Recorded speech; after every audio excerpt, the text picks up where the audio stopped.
এই যুবকেরা সত্য কথা বলো, ওই নবীর আদর্শের ভিতরে কি নখ কাটার নিয়ম আছে? নি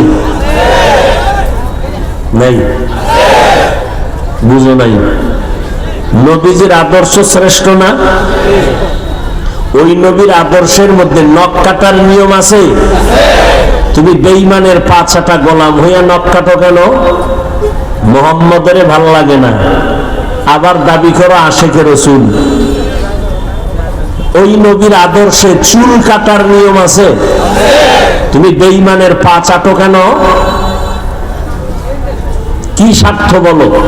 একটা যুবক দাঁড়ায় বল যে হ্যাঁ হাফিজ ভাই, বেঈমানের লাইনে চুল কেটে ইন্দুর আর বান্দর হলে মাথা হিমেল হয়ে যায়, যৌবন বাড়ে, স্বাস্থ্য সুন্দর হয়। একটা উপকারের কথা বল, আল্লাহ সাক্ষী আমি ওই লাইনে যাব।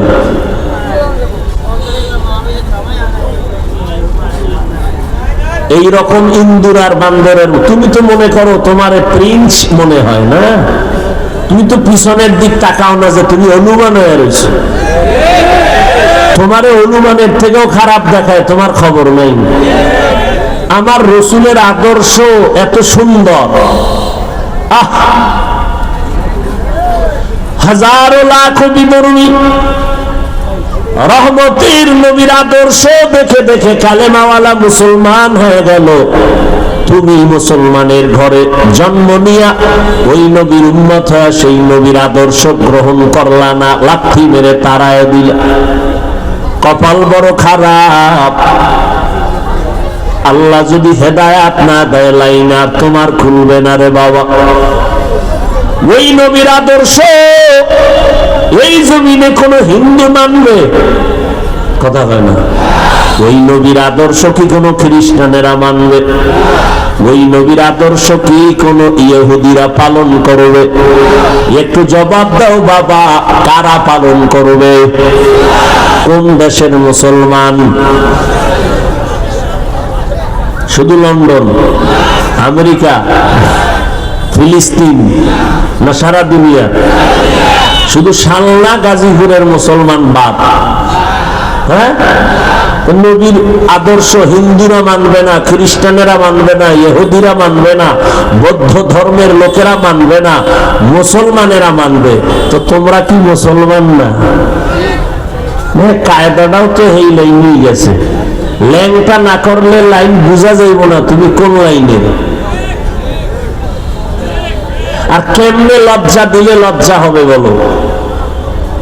হিন্দুর ছেলেটারও দাড়ি নেই, তোমারও নাই। হিন্দুর ছেলে প্যান্ট শার্টটাই লাগায়, তুমিও প্যান্ট শার্টটাই লাগাও। হিন্দুর ছেলেটাও বিড়ি টানে গাঞ্জা খায়, তুমিও ওই লাইনে চলো। আমি হুজুর তোমাকে সালাম দিতে গিয়ে পেরেশান হয়ে গেলাম। আমি তোমার কারে সালাম দিব? কে হিন্দু কে মুসলমান পরিচয়ের কোন রাস্তা নাই। তুকু যাও সুন্নতে আহমদ কুজা বা মোহাম্মদ কবুয়াদ নিসবতরা মান আহাব্বা সুন্নতি কওলে রাসূল মজদায়ে কানা মাই হাম কুন কবুল। রাগ করো বাবারা, কাউকে দূরে ঠেলে দেওয়ার জন্য বলি না, বুকে টানার জন্য বলতেছি। আজকে বিধর্মীরা মুসলমান হয় মুসলমানের আদর্শ দেখে। ওরা তো নবী দেখে না, দেখে? ওরা মুসলমানের আদর্শ দেখে মুসলমান হইতেছে। আর নবী কি বলে গেছেন ১৫০০ বছর আগে? যুবক, নবী বলেন বুড়ারা আমার বিরোধিতা করেছে, যুবকেরা আমি মুহাম্মদের উপকার করেছে। আজকে তোমাকে পাও ধরে বুঝানোর পরেও নামাজ পড়তে চাও না, অথচ তোমার লাইনে বহু যুবক আছে স্কুল কলেজে পড়িয়াও নামাজ ছাড়ে না। রাস্তায় গাড়ি চালায়, নামাজ ছাড়ে না। তুমি পারো না কেন? এরে যুবক, জিন্দেগি বরবাদ হয়ে গেল, খবর নাই। কয়দিন আর দুনিয়াতে রং তামাশা করবারে বাবা। মহামারী করোনা চলে গেল, আবার ডেঙ্গু, এরপরে আরো কত গজব। আজকে ভূমিকম্প হয়েছে, টের হয়েছনি? তুমি রাইতের ঘুমে আসিলে তো, টের বাবা কেমনে? ফজরের নামাজের পরে ঘুমাইলাম, হঠাৎ করে দেখি পুরা ঘর বিল্ডিং সহ কাঁপতেছে, খাট সব শুদ্ধা। এত চোখে ঘুম, উঠে বসে রইলাম, পেরেশান হয়ে গেলাম। আরো 2 ঘন্টা না ঘুমাইলে আমার কথা বলা যাবে না, কিন্তু চোখে আর ঘুম আসে না, পেরেশানি বেড়ে গেল। ভয়, চিন্তা করলাম কয়েক সেকেন্ডের ভূমিকম্প হলো, যদি এটা আরো কিছু টাইম থাকতো, গোটা জমিন ধ্বংস করতে 1 মিনিট লাগতো না। আমার মাওলার বড় কুদরত। একটা মানুষ যদি চিন্তা করত, নেপালে ভূমিকম্প হয়ে কত মানুষ ধ্বংস হয়ে গেল। এরে আল্লাহর বান্দা, চোখের সামনে কত লাশ। এমন একটা দিন নেই যুবকের মরণের খবর নাই। কয়দিন আর বাহাদুরি করবা? যতই বাহাদুরি করো, নমরুদের থেকে বড় বাহাদুর আর হতে পারবা না, ফেরাউনের থেকে বড় বাহাদুর হতে পারবা না। আল্লাহ ওই নমরুদকে ধ্বংস করেছেন, ফেরাউনকেও ধ্বংস করেছেন। ওই আল্লাহ আছে না নাই? রে নবীর উম্মত, আমার আল্লাহ তো দয়ার মালিক। আল্লাহ বলে, বান্দা তুই অপরাধ করিয়েই ফেলছো, এখনো আমার দরজা থেকে আমি তোরে বিদায় দেই নাই। তুই গুনাহ করে করে পাহাড় বানাইছো। পাহাড় বানাইতে তোমার 20-30-40-50 বছর হয়ে গেল। এত পরিমাণ গুনাহ করেছো, আমি মাওলার কাছে যদি একটু তওবা করে ক্ষমা চাও, আমি তোমার ওই পাহাড়কে ভিনিশ করে তোমাকে পবিত্র বানাইতে 1 সেকেন্ড সময় লাগবে না।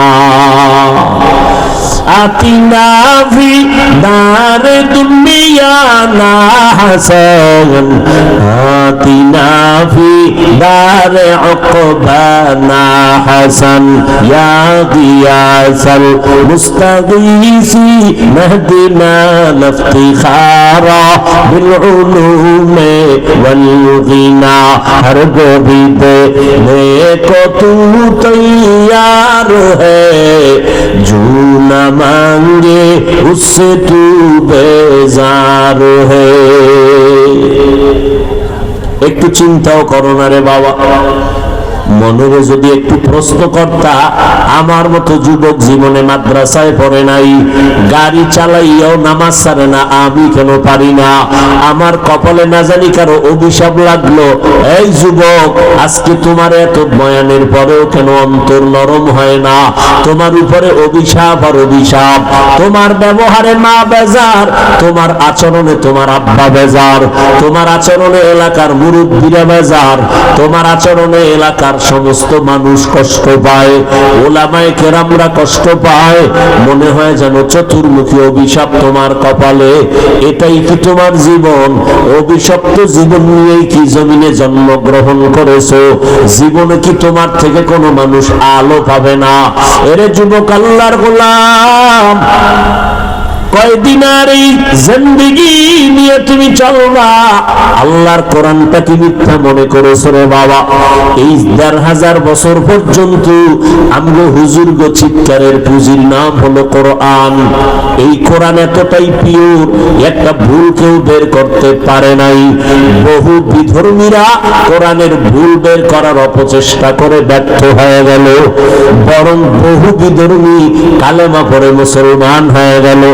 আমি যুবকদের থেকে জানতে চাই, বলো আমার আল্লাহর কোরআন সত্য নাকি মিথ্যা? কত পার্সেন্ট সত্য? ওই কোরআনে জান্নাতের বয়ান আসেনি, ওই কোরআনের ভেতরে জাহান্নামের বয়ান আসেনি। আরে আল্লাহর গোলাম, ওই কোরআনের মধ্যে আল্লাহ জান্নাতের বয়ান করেছেন, জাহান্নামের বয়ান করেছেন। জান্নাতে কারা যাবে তাও আল্লাহ বলেছেন, জাহান্নামে কারা যাবে তাও আল্লাহ কোরআনে বলেছেন।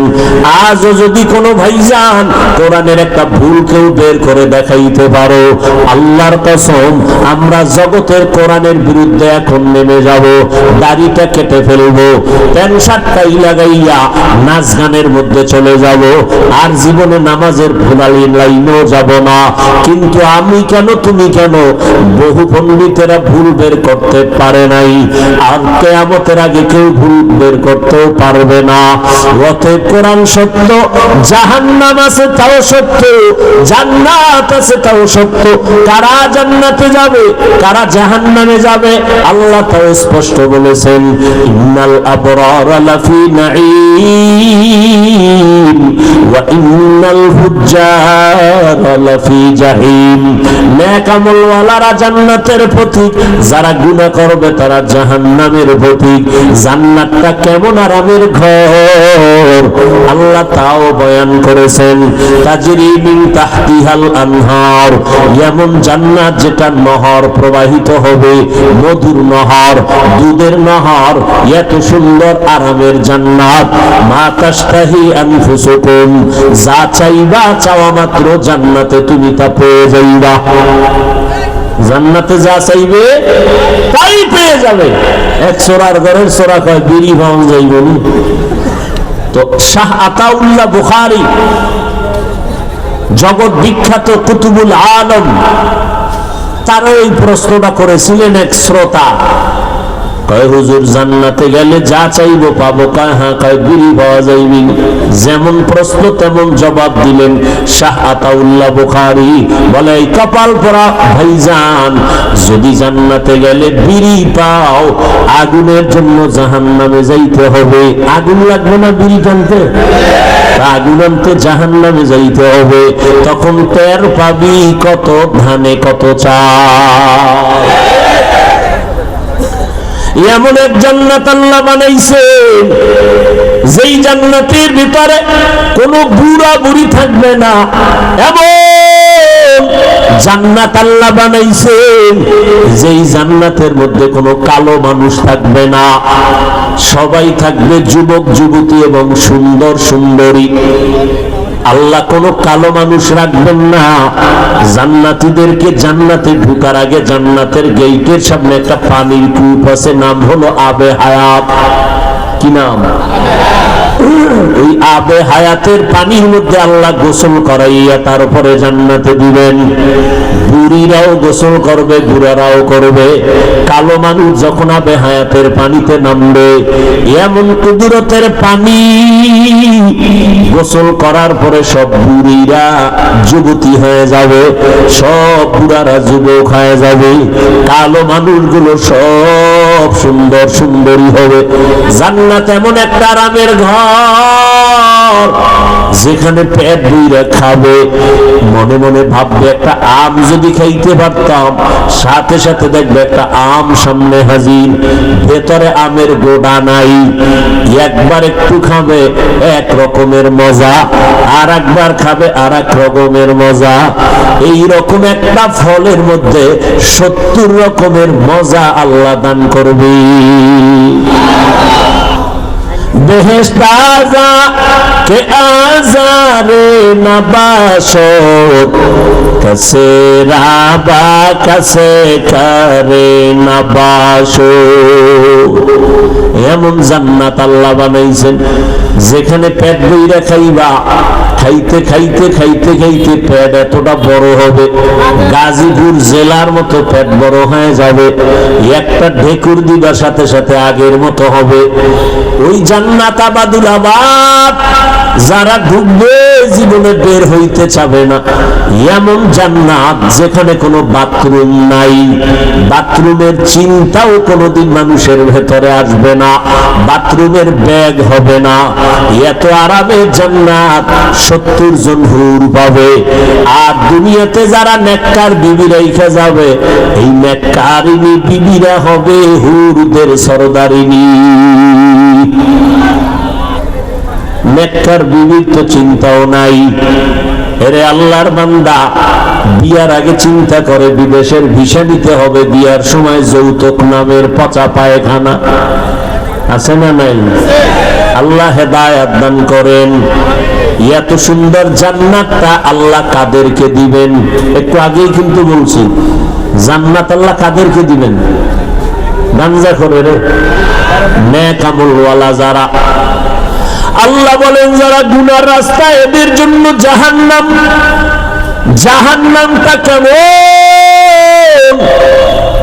ওয়াইলুল লিকুল্লি হুমাযাতিল লুমাযাহ আল্লাযী জামাআ মালান ওয়া আদ্দাদা ইয়াহসাবু আন্না মালাহু আখলাদা।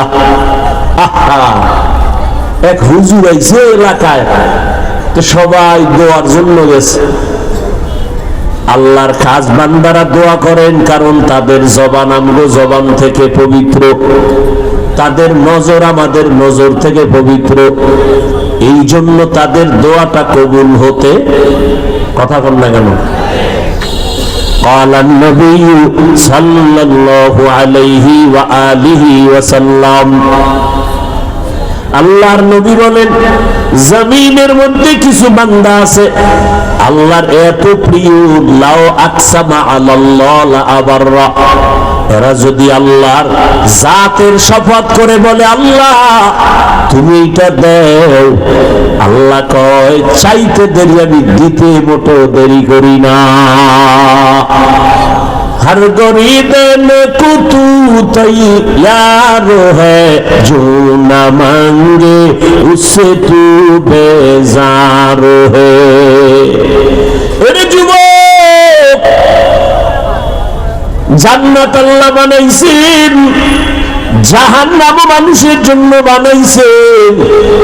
ওই হুজুরের কাছে সবাই এলাকাবাসী দোয়ার জন্য সিরিয়ালে দাঁড়ানো। হঠাৎ সনাতন ধর্মের একটা যুবক হিন্দু ছেলেটা খবর পাইয়া আসছে, হিন্দুদের মধ্যে বহু আল্লাহর বান্দা আছে আমগো বয়ান শুনে, নাই? গোপনে গিয়া দাঁড়াইছে, হুজুর আমি কিন্তু কানে কানে কয় আমি হিন্দু।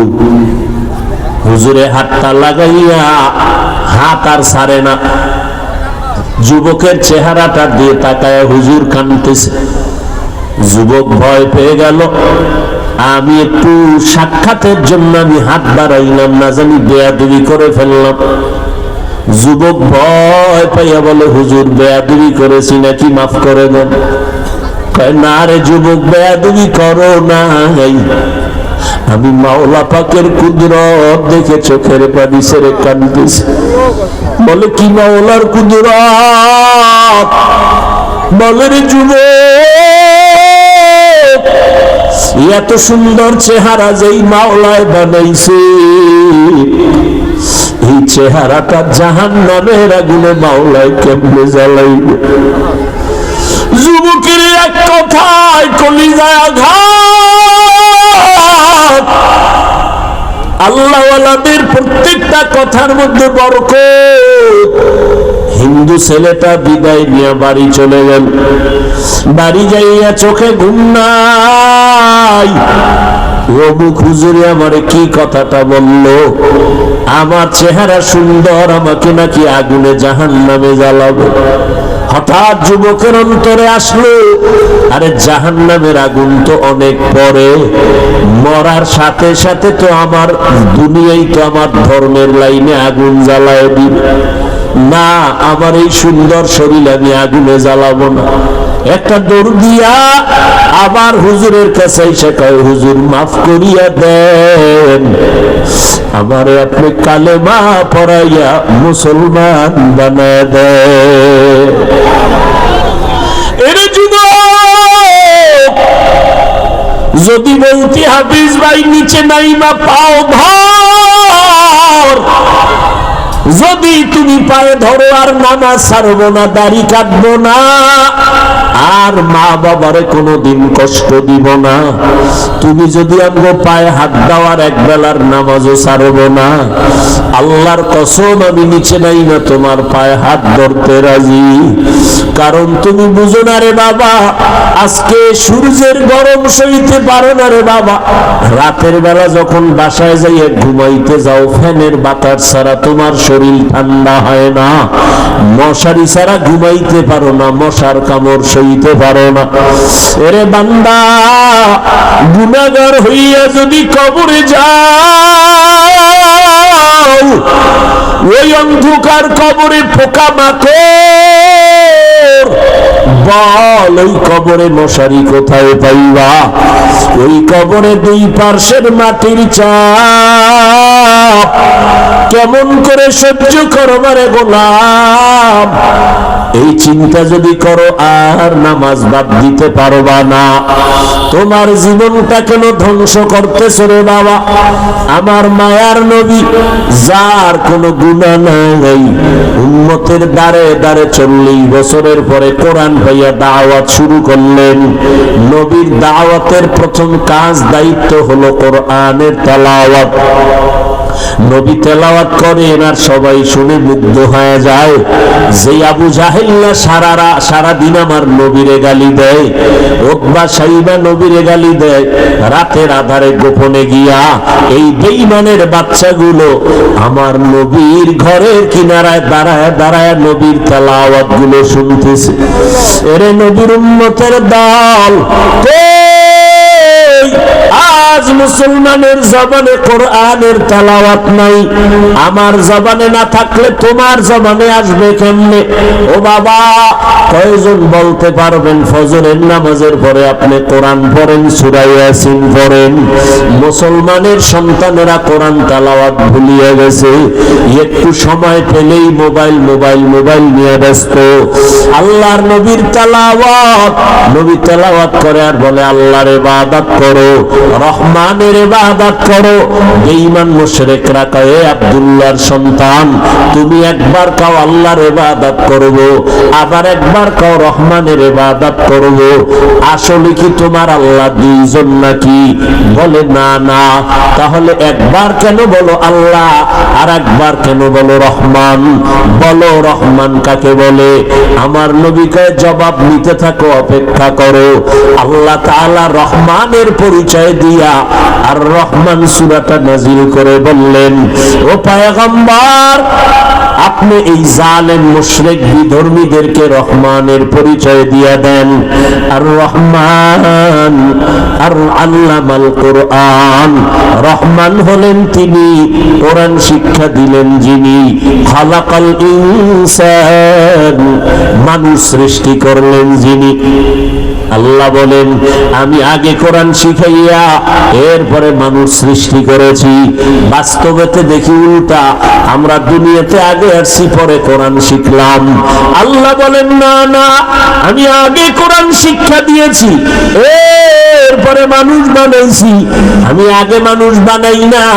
আসলে আল্লাহ কেন উল্টা বললেন? মুফাসসিরিনে কেরাম তার জবাব দিয়ে বলেন, এই জগতের মানুষ, আল্লাহ পাক সঠিক বলেছেন, ফি'লুল হাকিম লা ইয়াখলু আনিল হিকমা, হাকিমের কথা হিকমত থেকে খালি না। আল্লাহ বলেছেন, আমি আগে মানুষ না বানাইয়া আমি আগে কোরআন শিখাইছি পরে মানুষ বানাইছি। এ কথার হিকমত কি জানেননি? আল্লাহর আদালতে সব মানুষের মূল্য নাই, বংশগত মানুষের দাম নাই, জন্মগত মানুষের মূল্য নাই। আল্লাহর দরবারে একদল মানুষ নাজাত পাবে, ওই মানুষ হবে গুণের মানুষ। কিসের মানুষ? গুণের মানুষ। আল্লাহর কাছে আদম নবীর বংশে জন্ম নিলেই নাজাত পাওয়া যাবে না, বাবার ঔরসে জন্ম নিলেই নাজাত পাওয়া যাবে না। যারা গুণের মানুষ হবে তারাই নাজাত পেয়ে যাবে। গুণের মানুষ কাকে বলে? যেই জিনিসটা যেই কাজের জন্য ব্যবহার করা হয় ওই কাজটা হলো ওই জিনিসের গুণ। আমি উদাহরণত বলি, মাইকওয়ালা মাইক বানাইছে আওয়াজ দেওয়ার জন্য, বলেন মাইকের গুণ হলো আওয়াজ দেওয়া। বাতিওয়ালা বাতি বানাইছে আলো দেওয়ার জন্য, আলো দেওয়া হলো বাতির গুণ। পাখাওয়ালা পাখা বানাইছে বাতাস দেওয়ার জন্য, বাতাস দেওয়া পাখার গুণ। বলেন মাইকের গুণ কি? বাতির গুণ কি? পাখার গুণ কি? ভালো করে বুঝবেন, যেই জিনিস যেই কাজের জন্য বানানো হয় ওই কাজ হলো ওই জিনিসের গুণ। মাইক বানাইছে কোন কাজের জন্য? বাতি বানাইছে কোন কাজের জন্য? পাখা বানায় কোন কাজের জন্য? তাহলে বাতির গুণ আলো, মাইকের গুণ আওয়াজ, পাখার গুণ। মানুষ বানাইছেন কেন? বিড়ি টানবেন, আলেমরে গালি দিবেন, ইমামের পিছনে নামাজ পড়া বাইরে গিয়া ইমামের বিরুদ্ধে কথা বলবেন। আল্লাহ বলেন আমি মানুষ কেন বানাইছি? ওয়ামা খালাকুতুল জিন্না ওয়াল ইনসা ইল্লা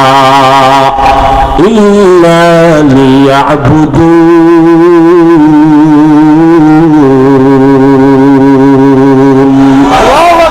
মা খালাকুতুল জিন্না ওয়াল ইনসি বাখা জুজ ইবাদাত নিস্তে মাকসুদ আজ্জাহা। আল্লাহ তাআলা বলেন আমি মানুষ কেন বানাইলাম? একমাত্র আমার ইবাদতের জন্য। একটু বলেন মানুষ আল্লাহ কেন বানাইছেন? কার ইবাদত? আরো জোরে বলেন। সারা রাত যায় নামাজ বিছাইয়া তাসবিহ টানার নাম ইবাদত না, সারাদিন রোজা রাখবেন এর নাম ইবাদত না, ব্যবসা করবেন ইবাদত, চাকরি করবেন তাও ইবাদত, লেখাপড়া করবেন তাও ইবাদত। ইবাদতের জন্য আল্লাহ বানাইছেন। আমি বয়ান করি ইবাদত, আপনারা বয়ান শুনবেন ইবাদত। কেউ যদি প্রয়োজনে বাথরুমে যায় তাও ইবাদত। তবে ইবাদত হবে দুইটা শর্তের বিনিময়ে। এক নাম্বার শর্ত হলো রেজা বিল কাজা, যা করব যা বলবো আল্লাহর সন্তুষ্টির জন্য। দুই নাম্বার শর্ত হলো তরিকায়ে রাসূল, আমি যা করব যা বলবো সব হবে মদিনাওয়ালা নবীর তরিকা। ব্যবসা করবেন ইবাদত নবীর তরিকায়, চাকরি করেন ইবাদত। আমার নবীও ব্যবসা করেছেন, সাহাবায়ে কেরাম ব্যবসা করেছেন, ইমামে আজম আবু হানিফা রাহমাতুল্লাহ আলাইহি ব্যবসা করেছেন। ব্যবসা করাটাও ইবাদত যদি নবীর তরিকায় করে। এই যারা স্কুল কলেজে পড়ো, তুমি ডাক্তার হবা, এটাও ইবাদত যদি নবীর তরিকায় পড়ো। নবীর তরিকায় আবার ইংরেজি পড়ার সিস্টেম আসেনি। নবী কি ইংরেজি কথা বলতেন জানতেননি? না রে বাবা, তোমার টার্গেট তো ইংরেজি পড়া না, তোমার টার্গেট হলো তুমি একটা নদী পারাইয়া ওপার যাবা, তোমার বন্ধুর সাথে মোলাকাত। এখন নদী পারানো তোমার টার্গেট না, টার্গেট বন্ধুর সাথে মোলাকাত, মাধ্যম হলো তোমার নদী পারানো। নদী পারাইতে গিয়া কেউ যদি তোমাকে একটা বাঁশের সাঁকো দিয়ে দেয় এটা দ্বারাও হয়, কেউ যদি তোমাকে 5 সেকেন্ডে ওপার নিয়ে যায় এটাও হয়ে যাবে। স্কুল কলেজে পড়া এটা তোমার টার্গেট না, টার্গেট হলো তুমি একজন আদর্শ ডাক্তার হইয়া উম্মতের সেবা করবা। ফিলিস্তিনের বেঈমানের বাচ্চাগুলো ইসরায়েল থেকে আইসা ফিলিস্তিনের উপরে হামলা করে, ওরা চিকিৎসা বন্ধ করে দিছে, ওদের ডাক্তার দিয়া চিকিৎসা দেয় না। ওই বেঈমানদের টার্গেট শুধু ফিলিস্তিন না, গোটা দুনিয়ার মুসলমানের উপরে ওদের টার্গেট। ওরা চায় মুহাম্মদের মহব্বতের একটা মানুষ যেন না থাকে। এইভাবে ওরা হঠাৎ করে যদি সমস্ত মুসলমানদের বয়কট করে বলে আমরা মুসলমানদের কোনো চিকিৎসা দিব না, আমার দেশের যুবক যুবতীরা ডাক্তার হইয়া বেঈমানের মোকাবেলায় দাঁড়াইয়া চ্যালেঞ্জ গ্রহণ করে বলবা, এই বেঈমানের দল, তোদের ডাক্তার লাগবে না, ঔষধ লাগবে না, আমাদের মুসলমানের চিকিৎসার জন্য আল্লাহর শুকর, আমরা মুসলমান ডাক্তারেরাই যথেষ্ট। তুমি ডিসি হবা, ডিসি হওয়ার টার্গেট যদি করো, আমি ডিসি হইয়া সুদের টাকা নিব না, কারো উপরে জুলুম করব না, আমি ইনসাফের বিচার করব, 5 বেলার নামাজ পড়ব, জবান দিয়ে মিথ্যা বলবো না, গালি দিব না, আমি এখানে বৈশা দ্বীনের উপকার করব, এই নিয়তে যদি তুমি ইংরেজি পড়ো, ফার্সি পড়ো, যা পড়ো, একজন ডিসিএসপি হও, তোমার জন্য জান্নাতের দরজা খোলা। আজকে আমার দেশে আলেমের অভাব নাই, আদর্শ এসপিডিসির বড় অভাব, আদর্শ ডাক্তারের অভাব। আজকে যদি এই মন মানসিকতার আল্লাহর ইবাদতের নিয়তে ডাক্তার আর ডিসিএসপি হইতো, এই সোনার বাংলাদেশে কোরআনের বয়ান করতে কোনো অনুমতি নেওয়া লাগবে না। এরে আল্লাহর বান্দা, আল্লাহর ইবাদতের জন্য আল্লাহ আমাদের বানাইছেন, আর ইবাদত মন গড়া করলে হবে না, নবীর তরিকায় করা লাগবে। ওই নিয়মটা যদি জানতে চাও, জানার জন্য লাগবে কোরআন। কোরআন বুঝো না, হাদিস ধরো, হাদিস বুঝো না, কোরআন হাদিসের প্রাইভেট কোচিং মাস্টার হলো উলামায়ে কেরাম। উলামায়ে কেরামদের মাধ্যমে কোরআন হাদিসের ব্যাখ্যা শুনে শুনে আমল করো। এই দিকে ইঙ্গিত করে আল্লাহ কয়, আমি আগে মানুষ বানাই নাই, আমি আগে কোরআন শিখাইয়া পরে মানুষ বানাইছি। অর্থাৎ যারা গুণের মানুষ হবে ইবাদতের মাধ্যমে, ইবাদত করার আগে তার কোরআন লাগবে, হাদিস লাগবে, আলেম লাগবে। আমি এই দিকে নজর করে বললাম, যারা কোরআন হাদিস শিখিয়া আলেমদের পরামর্শ নিয়ে ইবাদত করবে, তারা গুণের মানুষ। গুণের মানুষ যারা, তারা বিনা হিসাবে জান্নাতি। গুণের মানুষ হবে কি দিয়া বলেন তো? জান্নাত। গেছে, সব শেষ। গুণের মানুষ হতে হবে কি মাধ্যমে? কি মানুষের গুণ? কি বিড়িটা না, কি ইবাদত। ইবাদতের মধ্যে কিছু মূল নিদর্শন আছে, এর মধ্যে শ্রেষ্ঠ নিদর্শন হলো নামাজ। নামাজ কয় ওয়াক্ত? সপ্তাহে একদিন না প্রতিদিন? মাঝে মাঝে 2-1 ওয়াক্ত ছেড়ে দেওয়ার সুযোগ আছে তো? নাই। আপনারাই নাই বলার পরেও যদি নামাজ না পড়েন, আপনার বিচারটা কত কঠিন হবে, কত কঠিন হবে আপনার বিচার। তওবা করে নেন, 5 ওয়াক্ত নামাজ আর ছাড়া যাবে না। কি তওবা করা যায়? যুবক ভাইরা, তুমি নিজের তো শালনার যুবক মনে করো না, তোমার দিলকে বড় বানাও। তুমি ডাক্তার শুধু শালনা এলাকার না, তুমি এমন ডাক্তার হও যে তোমার আদর্শ দিয়া আন্তর্জাতিক পর্যায়ে তোমার সুনাম সুরক্ষিত হবে। কি এমন ডাক্তার নাই যে বিদেশে নিয়ে যায়? প্রফেসর নাই কলেজে কলেজে নেয় লেকচারের জন্য?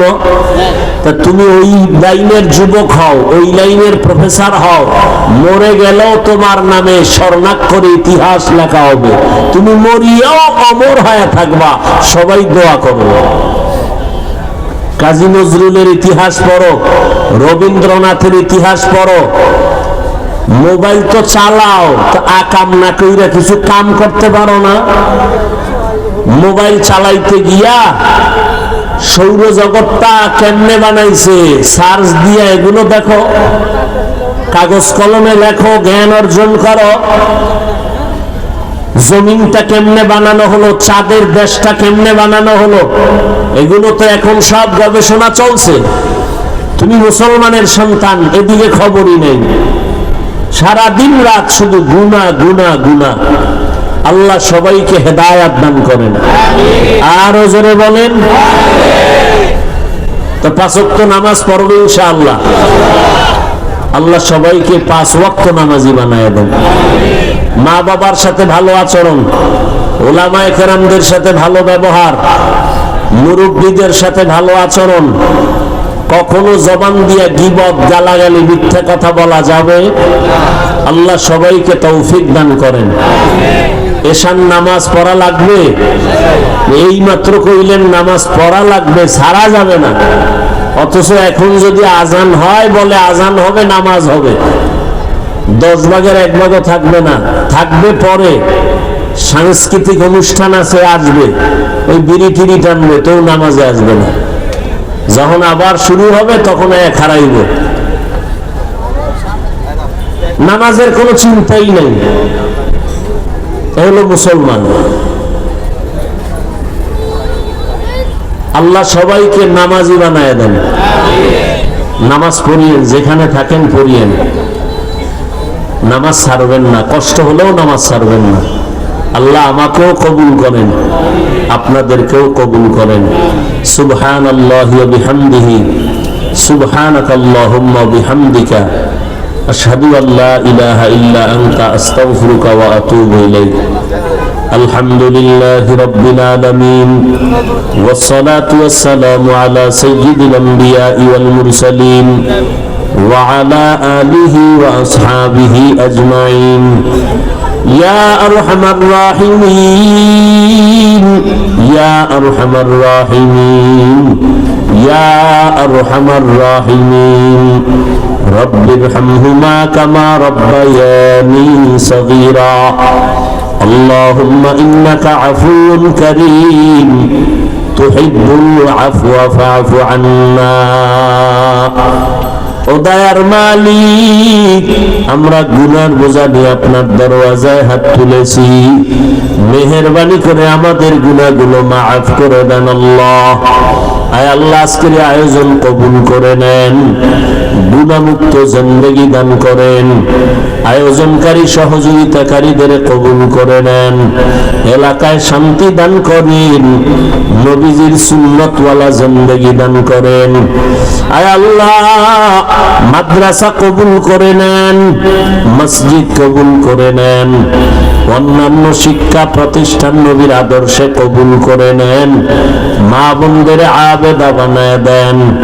আমার কলিজার প্রত্যেকটা যুবকের 5 ওয়াক্ত নামাজি বানায় দেন।